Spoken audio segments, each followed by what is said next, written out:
Hey everyone, once again welcome back to our channel matric English medium. मैं हूं तहसीना दीवान। आज की वीडियो आप सभी की डिमांड पर बनाया गया है, जिसमें हम सेंटअप 2025 के उर्दू पेपर के लॉन्ग आंसर टाइप क्वेश्चन को विद सॉल्यूशन एक्सप्लेन करेंगे और साथ में टिप्स एंड ट्रिक्स भी बताएंगे कि आपको लॉन्ग आंसर को कैसे लिखना है। अगर उर्दू लिखने नहीं आती है तो कैसे आंसर लिखना है, आंसर कितने पेज का होना चाहिए, सब कुछ इस वीडियो को देखने के बाद क्लियर हो जाएगा। नेक्स्ट वीडियो में हम मजमून या फिर लेटर एप्लीकेशन जैसे टॉपिक्स पर बात करेंगे। ठीक है, वीडियो को लास्ट तक देखिए और अपनी वैल्यूबल फीडबैक को ज़रूर दें।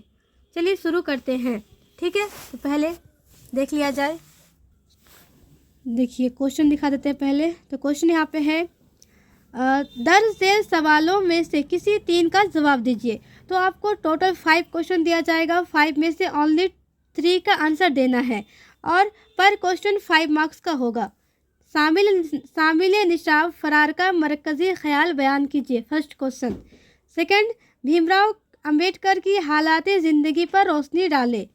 सिन्फ मसनवी से अपनी वाकिफियत का इजहार कीजिए।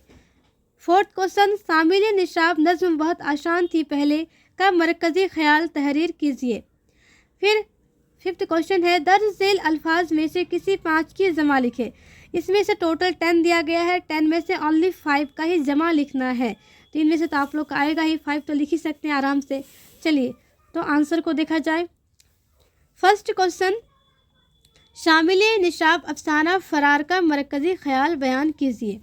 चलिए, जेर निसाब अफसाना फरार सैयद मोहम्मद मोहसिन का नफ्सियाती अफसाना है। इस अफसाने का मरकज़ी किरदार महमूद नाम का एक नौजवान है। अफसाना निगार ने इस अफसाना में इसी किरदार का नफ्सियाती तज़किया किया है, यानी जो महमूद है उसी को फोकस सेंटर पे रखते हुए उसका क्या किया है, पेश किया है इस अफसाने में। यानी कि मेन कैरेक्टर कौन है, महमूद है। महमूद हसूल तालीम के लिए सरगर्दा रहता है और वह आम नौजवान के बरखिलाफ हॉस्टल में एक ऐसी मिसाली ज़िंदगी गुजारना चाहता है जो एक अच्छे तालिब इल्म की पहचान होती है, लेकिन साथियों के बरगलाने पर बसरी तकाजे के तहत वक्ती तौर पर तफरीक की तरफ भी माइल हो जाता है। लेकिन वह एक नफ्सियाती उलझन का बहरहाल शिकार रहता है। बचपन में अपने घर में माँ की बदजुबानी और बदसलूकी की वजह से वह खौफजदा रहता था। इसी वजह से वह आला तालीम हासिल कर डिप्टी कलेक्टर की मुलाजमत कर लेते हैं या मिल जाती है। उसके बड़े बड़े घरानों से रिश्ते आने लगते हैं। महमूद जब भी घर आता तो उसे वीरानी काटने लगती। इस तरह उन्होंने एक दिन शादी का मन बनाया। महमूद की शादी जुबेदा से धूमधाम से हो गया, लेकिन जब वह शादी की पहली रात ससुराल में जनान खाना के अंदर दाखिल होता है तो उसे अपने घर का वह घुटन भरा माहौल नज़र आने लगता है, जहां औरत गलत अंदाज में मर्द को दबाती और उसको जलील करती है। इस नफ्सियाती नुक्ते ने इसे अज़दवाजी फ़राइज़ से खौफज़दा कर दिया और उसकी शख्सियत नामुकम्मल रह गई। चलिए इसको सिंपल शब्दों में समझे, यानी सिंपल अल्फाज में समझे। ठीक है, तो जो अफसाना है इसके जो लिखने वाले हैं कौन है, सैयद मोहम्मद मोहसिन है। तो एक नफ्सियाती अफसाना है, यानी कि साइकोलॉजिकल स्टोरी है। ठीक है, इसका मेन कैरेक्टर कौन है, महमूद है। तो महमूद बहुत ज़्यादा क्या होता है, एक नफ्सियाती मरीज़ रहता है एक तरह से, क्योंकि वो जब उसका बचपन का फेज चल रहा था तो वो हमेशा देखा कि उसके मम्मी पापा लड़ाई करते रहते थे, जिससे वो खौफजदा रहने लगा कि शादी के बाद तो लाइफ पूरा हेल बन जाती है, बीवी आए से लड़ती झगड़ती है, तो वो डर जाता है। इसी वजह से क्या करता है, वो हॉस्टल चले जाता है और वहाँ बहुत अच्छे से पढ़ाई करता है और वह मन बनाता है कि हम अदर जो और सब मर्द है उनकी तरह मैं ना शादी करूँगा, ना किसी औरत की झांसे में आऊँगा, ना उसके हुक्म पर चलूँगा। क्योंकि उसकी जो मम्मी थी वो क्या करती थी, उसके वालिद साहब को बहुत जलील करती थी, उनको मतलब जो भी उनका मन होता था उस हिसाब से उनको ट्रीट करती थी। तो उनको डर रहता था कि औरतें बहुत बदसलूक होती है, बदजुबान होती है, जो जहनी सुकून को छीन लेती है। ठीक है, तो इसी उलझन में रहता है कि मैं ऐसा कुछ नहीं करूँगा। लेकिन उसके दोस्त उसे बरगलाते हैं, यानी मतलब कहता है कि भाई ये ज़िंदगी भी अच्छी है, हर औरत ऐसी नहीं होती है, तो शादी कर ले। तो उस तरह से वो क्या करते हैं, शादी का मन बनाता है।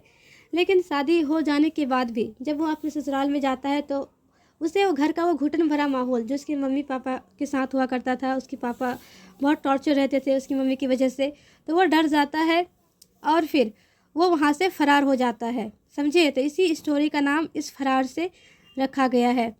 इस तरह से क्या हुआ, एक स्टोरी मतलब उनके लाइफ का स्टोरी मुकम्मल नहीं हुई। तो बस इस तरह से आप लोग को लिख देना है। ऐसा नहीं कि आपको प्योर उर्दू में ही लिखना है, आपको समझ में आ गया स्टोरी उस हिसाब से आप लिखिएगा। हाँ, आंसर को लिखने से पहले क्या कीजिएगा, जो आपका कॉपी रहता है उसको 4 पार्ट में डिवाइड कर लेना है।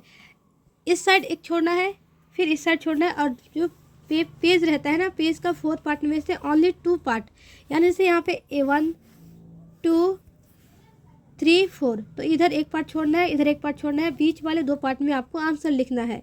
ठीक है? तो ये जो आंसर है एक पेज में है वो क्या होगा, आपका आंसर 2 पेज में हो जाएगा, क्योंकि वो क्या रहता है, इस तरह से रहता है पेज। ठीक है? तो आंसर को आपको 2 पेज में ही लिखना है, 2 से 1.5 पेज, उससे कम में नहीं। हालांकि मैंने 1 पेज में एडजस्ट करा दिया है। ठीक है, चलिए आगे नेक्स्ट देखते हैं। भीमराव अंबेडकर की हालात ज़िंदगी पर रोशनी डालें, यानी कि भीमराव अंबेडकर के बायोग्राफी को, उस पर हम लोग क्या करेंगे, रोशनी डालेंगे। रोशनी डालने का मतलब रोशनी नहीं, मतलब नज़र दौड़ाना है कि हाँ उसके लाइफ से रिलेटेड कुछ खास बातें। ठीक है, चलिए शुरू करते हैं। भीमराव अंबेडकर की पैदाइश मराठी ज़ुबान बोलने वाले एक अछूत और महार ख़ानदान में 14 अप्रैल 1891 को हुई। जाए पैदाइश महो सेंट्रल इंडिया है। उनके वालिद का नाम रामजी मालोजी सकपाल और वालिदा का नाम भीमाबाई था। कहीं पे भीमबाई है, कहीं पे भीमाबाई है। वह अपने वालिदैन के 14वें और सबसे छोटी औलाद थे। घर के लोग प्यार से उन्हें भीमा कहते थे। चुनांचे भीमराव के नाम से उन्होंने अपनी तालीम मुकम्मल की। उनके वालिद रामजी मालोजी सकपाल ब्रितानवी हुकूमत के फ़ौज में मुलाजिम थे। इस ज़माने में ब्रिटिश सरकार ने फ़ौज में काम करने वालों के लिए तालीम को लाजमी करार दे रखा था। सरकार उन फौजियों के बच्चों और औरतों के लिए स्कूल चलाती थी। भीमराव के वालिद रामजी और दादा मालोजी दोनों ऐसे खुशकिस्मत महार थे जिनके बच्चों को तालीम का फ़ायदा पहुंचा। भीमराव के वालिद फौजी मुलाजमत से सबकदोश के बाद सतारा के स्कूल, सतारा महाराष्ट्र में है, के स्कूल में तदरीसी मुलाजमत करने लगे। यहाँ छावनी के सरकारी स्कूल में भीमराव का दाखिला हो गया। भीमराव जब 6 साल के थे तो वालिदा भीमाबाई का इंतकाल हो गया। इसीलिए उनकी फूफी ने पूरे ख़ानदान की देखभाल करना शुरू कर दिया। भीमराव को अब उसकी कड़वी सच्चाई का इल्म होने लगा था कि वह पैदाइशी तौर पर अछूत है। आगे चलकर उनकी ज़िंदगी में ऐसे वाक़यात रोनमा हो गए, उन्हें अपने मजहबियों से नफ़रत होने लगी। यहाँ तक कि जब वह बम्बई के एल्फिस्टन हाई स्कूल में पढ़ते थे तो वहाँ भी उन्हें उसातिज़ा और तलबा की तरफ से नफ़रत का शिकार होना पड़ता था और भीमराव खामोशी के साथ अपनी ज़िल्लत को बर्दाश्त करते थे। ठीक है, तो इसका सिंपली रिव्यू किया जाए। फर्स्ट में आपको क्या लिखना है कि भीमराव अम्बेडकर की पैदाइश मराठी ज़ुबान बोलने वाले एक अछूत और महार ख़ानदान में 14 अप्रैल 1891 को हुई।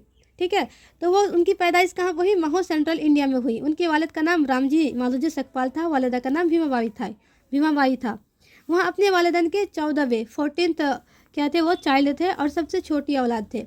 घर के लोग प्यार से उन्हें क्या कहते थे, भीमा कहते थे। चुनांचे उन्होंने भीमराव के नाम से तालीम हासिल की। यानी कि जैसे आप लोग घर में निकनेम कुछ और होता है और स्कूल में कुछ और होता है, सेम बस भीमराव का जो नाम था स्कूल में क्या था, भीमराव ही था और घर में भीमा था। उनके वालिद रामजी मालोजी सकपाल ब्रितानवी, जो ब्रिटिश गवर्नमेंट थी ना उस टाइम, उसकी फ़ौज में क्या थे, मुलाजिम यानी नौकरी करते थे। उस ज़माने में ब्रिटिश सरकार फ़ौज में काम करने, देखिए उस टाइम जो भी फ़ौज में काम करते थे उनके लिए प्रॉपर स्कूल होते थे, क्योंकि उनके बच्चों को ब्रिटिश सरकार पढ़ाना चाहती थी कि लोग पढ़ेंगे तभी क्या करेंगे, हमारे ऑर्डर्स को फॉलो करेंगे, हमारे लिए हेल्पफुल रहेंगे। ठीक है, तो वहाँ पे औरतें भी पढ़ते थे, फ़ौज की औरतें और बच्चे भी पढ़ते थे। इस तरह से भीमराव के वालिद रामजी और दादा मालोजी दोनों खुशकिस्मत थे कि हाँ वो महार होते भी उनके बच्चे तालीम हासिल कर सके। भीमराव के वालिद फ़ौजी मुलाजमत से सबकदोश के बाद सतारा के स्कूल में तदरीसी मुलाजमत करने लगे। जैसे फ़ौज से रिटायर हुए ना तो उनके वालिद स्कूल, सतारा में एक स्कूल है वहाँ पे टीचिंग सर्विसेज करने लगे। ٹھیک ہے. یہاں چھاونی کے سرکاری اسکول میں بھیمراؤ کا داخلہ ہو گیا. وہی جو چھاونی تھا آپ کا، یہ چھاونی میں اسکول تھا، وہاں پہ بھیمراؤ کا ایڈمیشن ہو گیا. بھیمراؤ جب 6 سال کے تھے ان کی والدہ بھیما بائی کا انتقال ہو گیا. اب انتقال ہو گیا تب ان کی پھپھو پورے خاندان کو سنبھالی، دیکھ بھال کی. ٹھیک ہے، تو آپ لوگ سمپل ورڈ میں بھی لکھ سکتے ہیں، ایسا نہیں کہ ہاں آپ کو یہ اردو پورا فالو کرنا ہے. لیکن پیج کو آپ کو کم سے کم 1.5 پیج بھرنا ہی ہے، چاہے آپ سیم لائن کو ریپیٹ کیجئے یا پھر کچھ نیا لکھیے. لیکن اسٹارٹنگ میں اچھے سے لکھنا ہے، پھر لاسٹ میں اچھے سے، کیونکہ بیچ میں کوئی چیک نہیں کرتا ہے. اگر آپ اسٹارٹنگ صحیح سے لکھ رہے ہیں 2-4 لائن، اور نیکسٹ جو لاسٹ جو 2-3 لائن رہے گا اس کو صحیح سے لکھ رہے ہیں، تو آپ کو مارکس بہت اچھے مل جائیں گے. جو لوگ اردو جانتے ہیں ان کے لیے اچھا ہے کہ ہاں لکھ لے گا، لیکن جنہیں اردو نہیں آتی ان کے لیے ٹپس ہے کہ آپ کیا کیجیے گا، فرسٹ 2-3 لائن اچھے سے دیکھ کے لکھ لیجیے گا، بار بار تھوڑا سا رٹ لیجیے گا اگر ہو سکے تو لکھنے کے لیے. اور لاسٹ میں کیا ہوگا، جو 2-3 لائن ہے اس کو بھی صحیح سے لکھنے کا پریاس کیجیے، پھر آنسر اچھے سے ہو جائے گا آپ کا ایگزام میں. لیکن آپ کو لکھنا ہی ہے کم سے کم 1 سے 1.5 پیج، چھوڑنا نہیں ہے. اردو میں کوشچن کو چھوڑنا ہی نہیں ہے. بھیمراؤ کو اب اس کڑوی سچائی کا علم ہونے لگا تھا کہ وہ پیدائشی طور پر اچھوت ہے. اب جب بھیمراؤ بڑا ہوا تو انہیں لگنے لگا کہ ہاں وہ اچھوت ہے. لوگ ان کو دیکھ کے کیا کرتے تھے، ہیٹ کرتے تھے، ان کے اوپر بہت زیادہ ہی کمنٹ کرتے تھے کہ یہ تو یہ ہے، وہ تو یہ ہے، مطلب اچھوت ہے، مطلب بہت مس بیہیو کیا جاتا تھا اس کے ساتھ. تو آگے چل کر ان کے ساتھ بہت سارے ایسے ایشوز ہوئے کہ انہیں اپنے ہی مذہب سے نفرت ہو گیا. وہ پہلے ہندو تھا لیکن بعد میں کیا کرتا ہے، بدھ مذہب میں آ جاتا ہے. ٹھیک ہے، وہ جب اتنے بڑے اسکول ایلفسٹن ہائی اسکول میں گیا، وہاں بھی اس کے ٹیچرز اور اس کے جو کلاس فیلو تھے ان کے ساتھ بہت زیادہ ہی مس بیہیو کیا. تو انہیں بہت نفرتوں کا شکار ہونا پڑا. اس طرح سے کیا ہوا، بھیمراؤ جو تھے خاموشی کے ساتھ جلت سہے، لیکن بعد میں وہ پڑھ کر خود جب آئے تو انڈیا کا ایسا لا بنایا جو آج بھی کیا ہے، قائم ہے، چل رہا ہے. اور جو بھی دلت تھے ابھی ان کو پورا رائٹ ہے، ان کو کوئی کچھ نہیں کہہ سکتا ہے. ابھی ہوتا ہے کیا اس طرح کا، کوئی پارشیلٹی نہیں ہے، سب برابر ہے. ٹھیک ہے، چلیے نیکسٹ کوشچن. صنف مثنوی سے اپنی واقفیت کا اظہار کیجیے. شاعری میں طویل قصہ گوئی، بیانیہ، رزمیہ و تربیہ قافیت کے لیے مثنوی سب سے موزوں اور مقبول صنف شاعری ہے. حالی نے مثنوی کو اردو شاعری کی سب سے زیادہ کارآمد صنف قرار دیا ہے. اردو مثنوی کی ارتقائی تاریخ کا مطالعہ کرنے سے اندازہ ہوتا ہے کہ اردو کی پہلی مثنوی فخرالدین نظامی کی مثنوی قدم راؤ پدم راؤ ہے. دکن کی ابتدائی زمانہ سے 17ویں صدی کے آخر تک ولی سے پہلے صنف کا مرہون متت رہا. ملا وضحی کی کتب مصری اعجاز کے سیف الملوک و بدیع الجمال، ابن نچاتی کے پھول بن نصرتی کی گلشن عشق اور عمل نامہ وغیرہ دکن کی نمائندہ مثنویاں ہیں، بلکہ انہیں اردو شاعری کے تاریخ میں ایک نمایاں مقام عطا کیا گیا ہے. 18ویں صدی میں شمالی بنگال ہند خصوصیت میر تقی میر کی مختصر مثنویوں کے علاوہ خواب و خیال ولی کی یادگار مثنویاں ہے. لیکن دکن کے بعد مثنویوں کا دوسری بار عروج لکھنوی کی سرزمین پر ہوتا ہے، جہاں میر حق کی سحر البیان، دیا شنکر نسیم کی گلزار نسیم اور مرزا شوق لکھنوی کی زہر عشق جیسی میر قطع اعلیٰ مثنویاں لکھی گئی. 20ویں صدی مثنویوں کے لیے سازگار نہیں رہی. محمد حسین آزاد اور حالی نے جدید نظم کے ذریعے مثنویوں کو نئی زینتیں عطا کی تھی، لیکن یہ تجربہ پورے طور پر کامیاب نہیں رہا. اقبال، چکبست، جوش سبھوں نے مثنوی نگاروں کو آزمایا، مگر یہ صنف پھر سے ابھر نہیں سکی، یہ صنف پھر سے زندگی نہیں پا سکی. اصول میں مثنویوں میں جس طرح غیر حقیقی زندگی کی ترجمانی کو لازمی تصور کر لیا گیا تھا، اس نے اسی صنف کو ہم عصر زندگی سے کبھی جڑنے نہیں دیا. دیکھیے مثنوی پہلے کے شاعر لکھا کرتے تھے، ٹھیک ہے، لیکن ابھی مثنوی کا کیا ہوا، دھیرے دھیرے ڈاؤن فال ہو گیا. وہ مثنوی پھر سے جیسے پہلے لکھا جاتا تھا وہ نہیں رہا ہے نا. تو ابھی کے جو شاعر ہیں وہ مثنوی نہ کے برابر ہی لکھتے ہیں، اگر کوئی لکھتے بھی تو بہت شارٹ میں ہے نا. تو یہی بات اس میں بتایا گیا لاسٹ میں کہ پہلے 17ویں صدی پہ رہا ایسے 17वीं सदी में रहा, इस तरह का था कि हाँ पहला मसनवी कदम राव था, फ़खरुद्दीन निज़ामी का था वो मसनवी।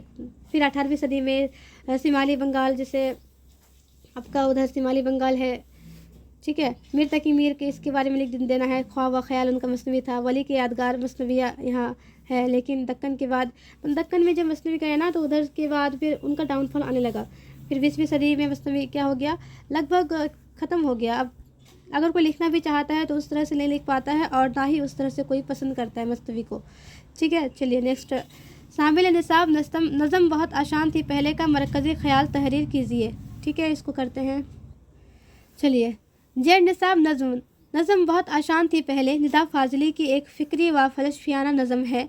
ऐसे माहौल में जबकि जदीद दौर के शोरा ने उर्दू नज़म को दाखिल और अलामत पसंदी का अमज़ा बनाकर एक नई राह निकाली है, इस बदलते हुए जदीद शायराना माहौल में एक मुसलमा हकीकत है कि मौजूदा दौर में दनसवाराना और फ़लसफ़ियाना अफ़कार के इजहार के लिए सबसे अच्छा और मौसर सांचा नज़म का ही है। अगर हमको कोई बात एक्सप्लेन करना है, बताना है लोगों को बहुत शॉर्ट में, तो वो उसके लिए बेस्ट क्या रहता है, नज़म के थ्रू हम बहुत सारी बातें बता सकते हैं लोगों को बहुत कम शब्दों में। इस एतबार से भी अगर देखा जाए तो निदा फाजली की यह नज़म फ़लसफ़ियाना अफ़कार की पेशकश के ज़मन में बहुत ही कामयाब नज़म है। इस नज़म में शायर ने एक छोटा असलूब अख्तियार करते हुए सिन्फ़ नज़म के उरूज़ व ज़वाल को फ़नी तनाज़ुर में पेश किया है, जिसमें शायर ने अशाराती ज़बान इस्तेमाल करते हुए कहा है कि इब्तिदा में नज़म निगारी करना निस्बतन ज़्यादा आसान था, चूँकि अदब और फ़नकार अपने अहद का आईनादार होता है और अपनी तख्लीक़ात में अपने गिरदो पेश और ज़माने के अहवाल वक़ाइफ़ को ही बयान करता है। इसलिए शायर भी अदब के इस आफाकी असूल से मुतशना नहीं है। यही वजह है कि बदलते हुए सियासी हालात और मजहबी शिद्दत पसंदी ने नज़म के आहंग को भी रफ्ता रफ्ता बदल दिया है। जदीद नज़म निगारी और उसमें अस्तरा की ख़यालात की शमूलियत के बावजूद ख़ुद तरक्की पसंदी के असूल व मिआर अपने आप में बहुत हद तक बदल चुके हैं। चुनांचे साइंसी इजादात और सियासी मिजाज की तब्दीली के आज के बदलते हुए माशराती कदरों और सियासी बेअसूली से नज़म भी मुतासिर हुए बगैर नहीं रह सकी। हयात के लिहाज से तो उर्दू शायरी में नज़मों का अच्छा खासा सरमाया मौजूद है और आलमी सतह पर उसे मकबूलियत भी हासिल है, लेकिन फ़िक्र व ख़याल के लिहाज से सिन्फ़ नज़म रफ्ता रफ्ता खोखली होकर रोबा ज़वाल होती जा रही है। उर्दू शायर की ज़बान में नज़म पर सिन्फ़ वज़्न हालाल की कैफियत तारी है। मजमूई तौर पर शायर कहना चाहता है कि नज़म के मौजूदा फ़िक्री अनहतात पर हर शायर को संजीदगी से तोज़ा देने की ज़रूरत है। चलिए इसको हम सिंपल वर्ड में समझते हैं, बहुत ही शॉर्ट में, ठीक है। तो इनका अगर हम शॉर्ट में खुलासा देखेंगे तो ये है, नज़्म शायरी की एक आसान और सादा सिन्फ है, ठीक है। जदीद दौर यानी कि मॉडर्न इरा में नज़म के मौज़ूआत यानी टॉपिक्स बदल गए हैं। अब शायर समाजी, सियासी और इंसानी मसाइल पर भी नज़म लिखता है। पहले क्या होता था, नज़म बस कुछ ही टॉपिक पर लिखा जाता था, लेकिन अब सोशल इशूज़, पॉलिटिक्स इशूज़ और जो इंसानी है ह्यूमैनिटेरियन इशूज़ पर भी नज़म लिखा जा रहा है। नज़म की ज़ुबान आम फहम और सीधी होती है। नज़म जो लिखते हैं ना, बहुत ही सिंपल वर्ड में लिखा जाता है। शायर अपने ख़यालात और एहसासात आज़ादी के में बयान करता है। मतलब जो शायर है ना, वो क्या करता है, बहुत ही फ्रीडम के साथ अपने फीलिंग्स और अपना जो ख़यालात है, जो थाट्स है, उनको एक्सप्रेस करता है। इसीलिए जदीद नज़म मौजूदा दौर की हकीकी तस्वीर पेश करती है। इसलिए क्या है कि अभी का जो नज़म लिखता है ना कोई भी, तो वो हर एक मिसाइल को यानी इशूज़ को बहुत सिंपल और बहुत ही रियलिस्टिक वर्ड्स में क्या करता है, पेश करता है हमारे सामने, ठीक है। तो नेक्स्ट बचा हुआ पोर्शन क्या, अल्फाज और ज़बान। जो नेक्स्ट था क्वेश्चन, यहाँ पे देखिए क्या था, कहाँ पे है, आ जाओ, चलो यहाँ पे देखो। दर्ज झेल अल्फाज की किसी 5 की जमा लिखिए। इमारत, लक़ब, अदब, हर्फ, शायर, सबब, तोहफ़ा, फ़ायदा, लफ्ज़, मंदिर, ठीक है। तो इसका आंसर यहाँ पे मेंशन है, चलिए देखते हैं। इमारत, इमारतें, लक़ब, अलक़ाब, अदब, आदाब, हर्फ, हुरूफ, शायर, शोरा, सबब, اسباب، تحفہ تحفات، فائدہ فائدے، لفظ الفاظ، مندر منادر. ٹھیک ہے، تو آج کے لیے بس اتنا ہی. Thank you everyone. اور اپنا اویلیبل فیڈ بیک ضرور دیں. اینڈ نیکسٹ ٹاپک کیا کرایا جائے، مضمون یا پھر لیٹر، آپ لوگ کمنٹ سیکشن میں بتا دیجیے گا. Okay every one.